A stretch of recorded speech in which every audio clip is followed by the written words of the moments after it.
Në këtë edicion do të ndiqni. Rekord kalimi në pikën kufitare në Vërmicë gjatë vikendit të kaluar.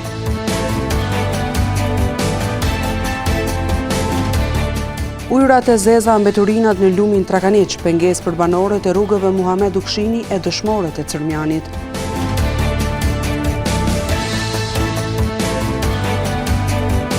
Dështon edhe tentativa 39 në konstituimin e Kuvendit të Kosovës, seanca dështojnë në mungesë kvorumi.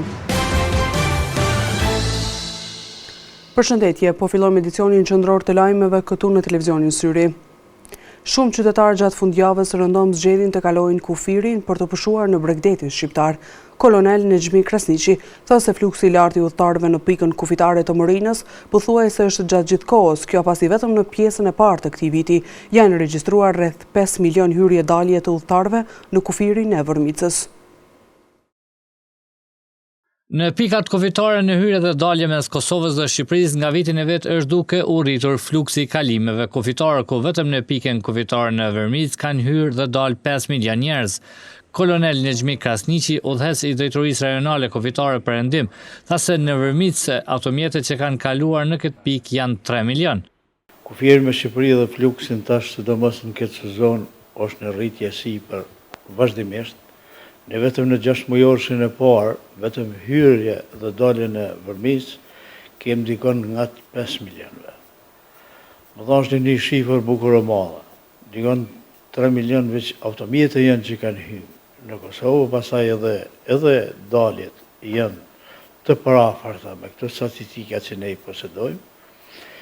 Mirë po, për pas kësaj, është në rritje edhe në Kull me Malin e Zi, është të rritë diko 25%, po edhe aktivitetet policore në përgjitha pikat kufitare. Kolonel Krasniqi tha se vikendit që lan pas ka pasur fluks rekord që kanë ndodhur ndonjëherë që ka rezultuar me ndeshjen e kombëtarëve shqiptarë dhe festen e Kurban Bayramit. Fluksi më i madh është shumë e vërtetë që ka qenë gjatë vikendit, sepse ishte edhe ndeshja e futbollit në Shqipëri, pastaj edhe festa e Bayramit. Mirë po, është shumë interesant që asnjëherë nuk ka pas lëvizje më të madhe qytetarëve, dikon parafërsisht në mungesë 10 ose 15 1 milion njerëz janë futur nga Shqipëria në Kosovë, po e njëjta gjë dhe kanë shkuar për Shqipëri. Drejtori Nexhmi Krasniqi tha se është rritur edhe fluksi i turistëve që kërkojnë leje për zonat kufitare që ndodhen në bjeshkët tona. Ata shtetet të cilat e kanë njoftë dhe kanë të drejtë me hyrë në Kosovë, ne vazhdimisht punojmë me 200 ka mundësi kërkesa që ja provojmë mrena ditës së tyre për futjen jashtë pika kufitare në vendet turistike të Kosovës, sidomos pjesa më konfrontuar me kësaj është të tërkanshëm mes Malit Zi, Kosovës dhe Shqipërisë, nga bjeshtë e Gjerovisës, këtu mas tepërme. Po i kemi rrit masat e sigurisë edhe në atë pjesë ato, se vetëm në muajin e kaluar kemi pas rreth 1400 persona që janë futur në atë pjesën e. Krasniqi tha se janë duke u bërë gati edhe për ngritjen edhe më të madhe të sezonit që ndodh në muajt korrik dhe gusht. Problemet me energji elektrike po vazhdojnë të shqetësojnë banorët në Paralagjë Mbrekëc. Punët në anvisëri kanë të pamundur të realizojnë ashtu siç duan. Reduktimet e vazhdueshme dhe pa ndonjë orar të organizuar janë bërë të përditshëm në këtë pjesë, thonë vetë banorët. Problemet me energji elektrike po vazhdojnë të shqetësojnë banorët në Paralagjë Mbrekëc. Punët në anvisëri i kanë të pamundur të realizojnë ashtu siç duan. Reduktimet e vazhdueshme edhe pa ndonjë orar të organizuar janë bërë të përditshme në këtë pjesë, kështu thot Sadik Binaka, i banori kësaj zone. Kena shumë të loshe me rrymen. Rrymen e nalin pa paralajmërime. Kur ka qenë përpara që të lajmërojshin me reduktime, është në rregull. E nalin ku pa ku. Na mendojmë se është e tepër nga ora 9 deri nga ora 5. E darkës në ka rrymë. Si që dini dhe ju tash është sezona avers, sezona e bujqve duhet me ujit, na ujiti me rrymë, kena pusetat private, nuk kem rrymë. Dhe tëtë edhe klimat i përdorin, se është shumë vape madhe tash, po pa rrymë s'kema se i përdorim klimat. Shtu që e nalin në ku pa ku, nalin orën 12 natës dhe në 2, nalin 9 mëngjesit dhe në orën 5 darkës, pa paralajmërime. Ne e kemi bo këtë problem të madhë të kësyri vizion, disa ankesa i kena në komune. Për shkak të kësaj situate, reduktimet po ju shkaktojnë telashe edhe në teknikën që shfrytëzojnë për punët në anviseri, pasi shumë shpesh po ju prishën nga rryma, thot Binakaj, duke shtuar se as kec nuk po reflekton për ta sanuar këtë situatë. Do me kuptohet makinat e lomjes dhe këto teknika aborta është teknologji e viteve të fundit që atje ku jenë produkto nuk ndodhë mu nalë rryma. To nalo rryma, hajde kena shumë defekte me sidomos me klimat, me frigoriferat. Nuk shifen, nuk reflektojnë ekipet që jenë të elektrës për me që shije dikon në i defekte i madhë, nuk reflektojnë, nuk shijen askon. Zgjidhja duhur dhe e fundit e banorëve mbetet protesta, tha mesjerash Binakaj. Nëse vazhdon kështu edhe në i ditë, ne do të bujmë popullin, masivisht do të shkojmë para komunës, se zdim qka ku muan ku ma tepër. Ne komunën e kemi si zot shtëpie, nga i kërkojmë ndihmën, nga i kërkojmë në e zgjidh problemet. Tash presim edhe gërbeqarët, më ardhë, dhe gjdo njëni gërbeqar që patëm ku fesat që kenë, i nda shumë dëshprume. Ndërkohë, ne sërish kemi kontaktuar zëdhënësin e Kecit Lulzim Krasniqi, i cili thot se edhe sot në Brekoc ka punime preventive të rrjetit elektrik. 47 votat e sotme nuk ishin të mjaftueshme për përzgjedhjen e komisionit për votim të fshehtë në zgjedhjen e kryeparlamentarit, për dallim nga herat e kaluara në tentimin e sotëm të 31, me radhë kishte më së paku vota pro. Për herë të 31 me radhë ka dështuar konstituimi i legjislaturës së 9 të Kuvendit të Kosovës. Edhe në këtë seancë, kryesuesi Avni Dehari hapi mbledhjen me kërkesën për krijimin e komisionit për votimin e fshehtë. Megjithatë, Partia Demokratike e Kosovës, Lidhja Demokratike e Kosovës dhe Aleanca për Ardhmërinë e Kosovës refuzuan të propozojnë emrat e përfaqësuesve, duke argumentuar se është shkelur rregulloria. Pavarësisht mungesës së emrave nga partitë opozitare, Dehari e hodhi në votim formimin e komisionit, por përsëri kjo nismë nuk e mori mbështetjen e nevojshme. Këtë herë për kanë votuar 47 deputet, kundër dhe abstenime nuk kishte. Të 30 seancat e mëparshme, të cilat tashmë janë cilësuar si një telenovel, që do të mbahet me në gjatë, kanë dështuar për shkak të mungesës së votave të lëvizjes vetëvendosje, guxo dhe alternativa për zgjedhjen e kryetarit të Kuvendit. Albulena Haxhiu ka dështuar 6 herë me votim të hapur për të zgjedhur kryetare, ndërsa mbi 20 herë ka dështuar formimi i komisionit për mbikëqyrjen e procesit të fshehtë të votimit, proces ky që kundërshtohet nga PDK, LDK, AK dhe Nisma. Seanca e radhës do të mbahet të dielën me fillim nga ora 11. Ndërprit këtë seanca dhe shihem 15 qershor.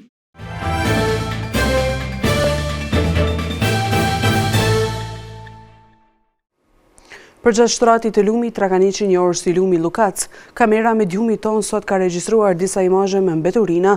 Në rrjedhën e ujit të këtij lumi, mbeturinat kanë zënë vendin duke krijuar një pamje as pak të mirë për lumin. Madje aty ka derdhje edhe të ujrave të zeza që çdo ditë më shumë po bëhen shqetësim për banorët e zonës përreth. Përveç mbeturinave të shumta në lumin Trakaniçi, njohur ndryshe edhe si lumi Lukac, që kalon përmes lagjes së tyre, banorët e rrugëve Muhamet Ukshini e dëshmorët e Cërmjanit përballen me erë të rëndë dhe rrezik të vazhdueshëm për shëndetin publik, por problemet nuk ndalen këtu, ata vuajnë edhe nga kanalizimet. Një nga banorët tregon hallin e tij. Është e vërtet, në derdhet lumi Lukac, pe pikë 10 vjet të poshtë na myti era, na myti ploni, rruga katastrofë peshin edhe vetë. A i tregon se ka disa ndërhyrje, por jo të mjaftueshme.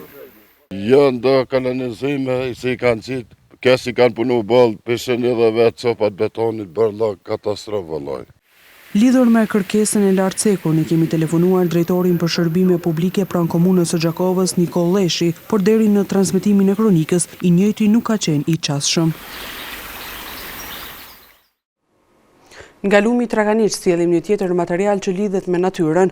Kësaj radhe në një kronik të shkurtër sjellim natyrën e bukur të fshatit Firs, por përkundër peizazhit magjepsës këtu ende mungon ndriçimi publik dhe kanalizimi.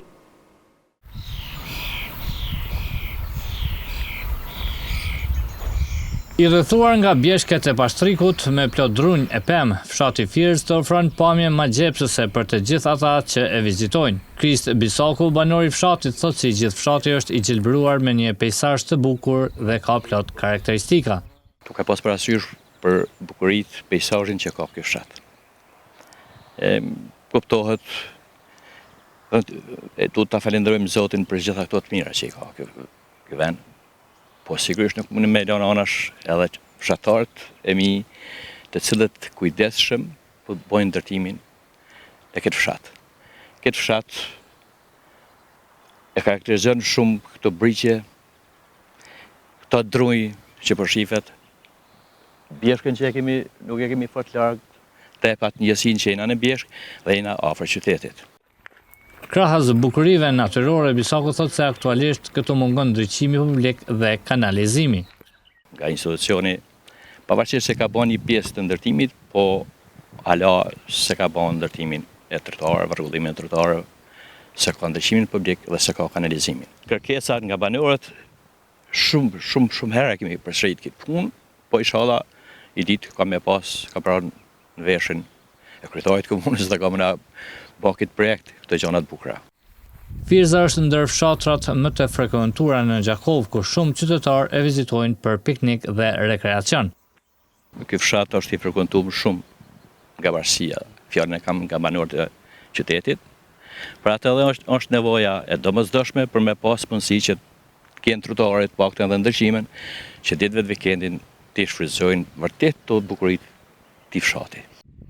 Në fshatin Firs është parku i Shkugzës që është i tërë i gjelbëruar me pisha dhe në stinën e verës freskia që mbretëron këtu e bën këtë vend edhe më të veçantë.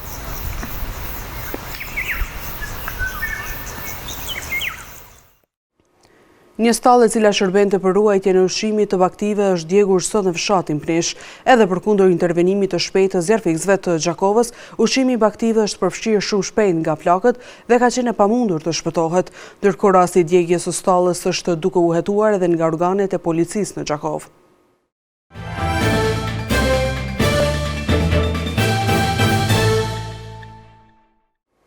Ka disa vite që ka nisur kultivimin e mjedrave, boronicave, drezave dhe disa frutave tjerë të imta, kultivuesi Halim Rustemi nga fshati Baba i Bokës.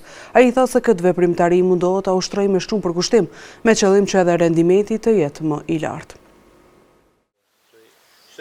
Halim Rustemi nga Baba i Bokës në Gjakov ka të mbjellura shumë lloje të pemëve të imta. Ai ka filluar nga pas lufta të mirët me bujqësi dhe ka të mbjellura aroni, boronicë, mjedra e pemë të tjera, për cilat kujdeset dhe thotë se toka tashmë ka vlerë dhe lutet të rinj që të merren me bujqësi.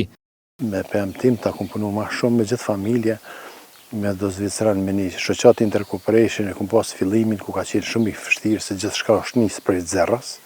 Edhe 7.000 ku më rritë me qëtu pëmë timta, me qëtu baqit milura, mirë po kemi punu shumë edhe kur s'kemi mendu me lëshu Kosovën, me dalë jashtë në prendim së kur po i kinë dritë. Ka subvencione grandet mjaftueshme edhe ka mundësi me jetu shumë mirë në Kosovë, me udhëhes një biznis me bujqësi i cili është edhe për organizmin i mirë, edhe për shoqërinë e për shtetin e për popullin. Rustemi thotë se pemët e imta i ka të veçanta dhe përveç që janë vendore ka dhe fitone nga vendet tjera dhe sidomos Anglia. Unë kom filluar për fillimit atëherë kur kom filluar me drezën, me disa lloje varietete drezës, ku e ngon shumë fite impruese, atëherë më kthy monaferën, dikun 50 orë monafer, edhe ajo monafera anglisë ka qenë shumë e mirë. Kom vazhduar me mjedrën, me aronin, tash për momentin kom aroni, kom dreza për fidanisht, një pjesë të bornicë, e moj një pjesë të bornicë ma shumë për treg, që tash të kjo morë do dreza për Anglije, që mjellën metër për fidone për vitin e hershëm, ose në qëtë vjesht, ku ka mundësi një pjesë të madhe të fidone me prodhua, fidone vendore të Kosovës, ku janë shumë kvalitative, fidone amë është nga Anglija. Ai përveç që boronicat është duke shitur për konsum, është duke shitur edhe në saksi se shumë qytetar i blejnë ato për t'i dekoruar balkonet. Bornicat, pjesën dërmusit, bornica unë e kom për treg, i kom mjellë në saksijat vogla, një herat në saksijat mëdha, ku saksijat e mëdha për i morë njerës mi majtë në për balkone, ku e shumë fitim prurë, se tash për shembull qytetarët nuk kanë vend ku mi mjellë, edhe me një saksi, sa ma një lule, ma një bornicë, edhe ajrë edhe pamjet bukur, mirë po edhe frot të kënaqur, shumë e mirë. Halim Rostemi ka të mbjellur edhe pemë tjera si molla, kumbulla, qershi dhe të tjera dhe tha se si vjet ka qenë moti jo i duar dhe ka bërë që të mos ketë frut. Nxënësit e shkollës së muzikës Prenk Jakova nga Shkodra dhe Gjakova u bën bashkë sot në një koncert të përbashkët në Gjakov, në vigjilje të ditës së çlirimit. Performancat artistike të nxënësve u mirëpritën shumë nga audienca.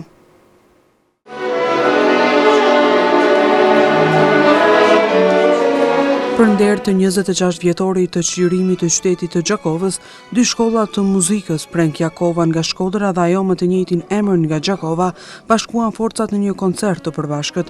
Drejtori i shkollës së muzikës në Shkodër Anton Kaftalli tha se ideja nisi si një shkëmbim i thjeshtë mes dy shkollave, por mori vlerë të dyfish në këtë ditë të rëndësishme për Gjakovën. Për ne e kishim menduar më thjesht, e kishim menduar një koncert ndërmjet dy shkollave. Shkolla Gjakovës ka kanë para një muaji të gjystena. Edhe me lume që të bimë edhe në të bëjmë një aktivitet, me që kena marrëdhënie të njëra, jena të rujt, ku më numër rujt një marrëdhënie shumë të njerë me të dy shkollë. Vlerë dyfish ka ftesa për në këtë moment që Gjakova përjeton në këtë ditë, që janë festa e çlirimit, për ne është vlerësim dyfish. Ndërkohë Kastria Sada, drejtori i shkollës së muzikës në Gjakovë, theksoi se ky aktivitet lindi si një propozim për të forcuar bashkëpunimin dhe për ta shënuar me muzikë ditën e çlirimit. Ishte një propozim ide e imja, ku domethënë bisedua me drejtorinë e kulturës në Gjakovë dhe thamë që pse jo një koncert të përbashkët ta mbajmë në vigjilje të 26 vjetorit të çlirimit të qytetit të Gjakovës dhe ja ku jemi sot, domethënë ky koncert erdhi kthyes, sepse ne ishim aty, kaluam jashtëzakonisht mirë dhe besoj që edhe sot do të jetë një ditë jashtëzakonisht e bukur, ku orkestra e Harçeve Shkodrës njihet, domethënë është një ndër orkestrat më të mira shqiptare dhe jo vetëm. Pjesëmarrëset Amina Hajdarin nga Shkodra dhe Buna Morina nga Gjakova vlerësuan përvojën si shumë të veçantë dhe theksuan rëndësinë që kanë këto bashkëpunime për rritjen artistike të nxënësve. Puna ka filluar që më parë me ushtrimin e gjithë prej nesh, edhe ka qenë një eksperiencë shumë e mirë. Ky bashkëpunim po ashtu është një bashkëpunim i rëndësishëm, si gjitha bashkëpunimet e tjera në shkollat e muzikës, edhe ndihemi shumë lumtur që kemi bashkëpunime. Ky koncert i përbashkët nuk ishte vetëm një aktivitet artistik, por edhe një dëshmi e miqësisë, bashkëpunimi dhe vlerësimi të ndërsjellë mes dy qyteteve që ndajnë histori, kulturë dhe dashuri për muzikën.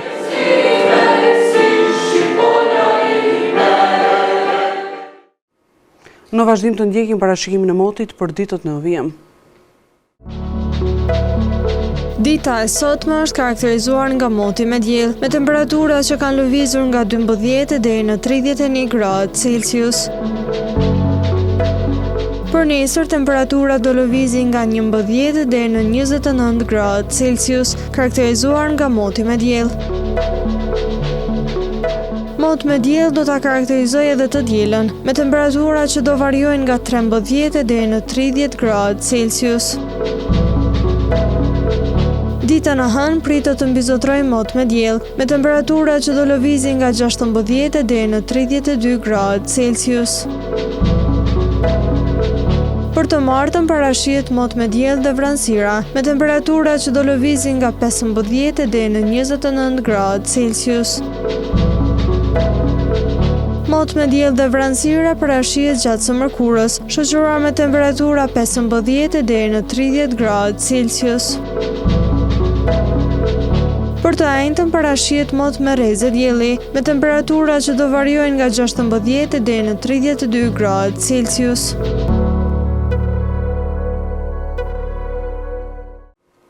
Para se të ndohemi të ndjekim edhe një titujt kryesor të këtij edicioni.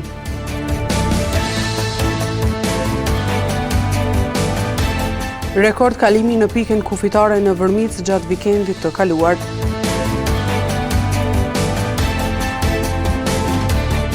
Ujërat e zeza mbeturinat në lumin Trakaniç, pengesë për banorët e rrugëve Muhamet Ukshini e dëshmorët e Cërmjanit.